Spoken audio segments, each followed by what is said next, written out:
So I want to give you some tips about when you're actually shopping, especially during the holidays, to help maintain your posture and make sure that you don't cause an issue where you don't need one. Dr. DeCubellis here, and one thing that I used to have to talk with people all the time about is your posture and your spine when you're shopping.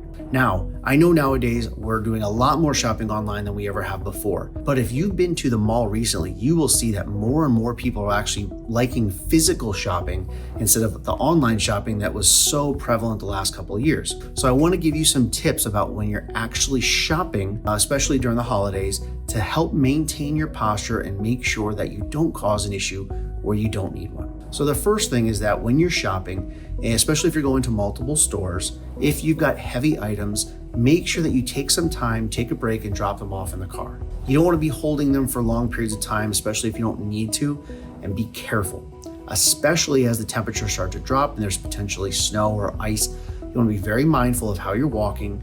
Take the extra couple of minutes to make sure you're doing it safely, drop the stuff off, and make sure you're not hurrying because we don't want to have a slip and fall. Now we've just made things even worse. Next thing is that as you are going around and shopping, when you are stopping to look at something, put your stuff down. Sounds silly, sounds like you should be doing this anyway, but a lot of people aren't.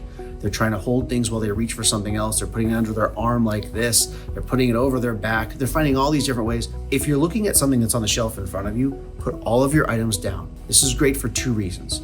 First, it's going to prevent you from reaching and creating abnormal postures and problems.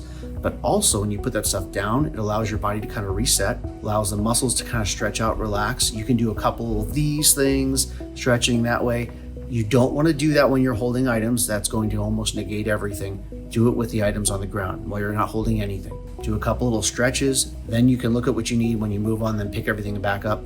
I guarantee if you do this, you will feel a difference than if you just were to hold the items the whole way through. So keep that in mind. Again, I know we're not shopping as much in person as we were, let's say 20 years ago, but we're starting to do it now more than we have the past couple of years. So I want to make sure we're doing it safely.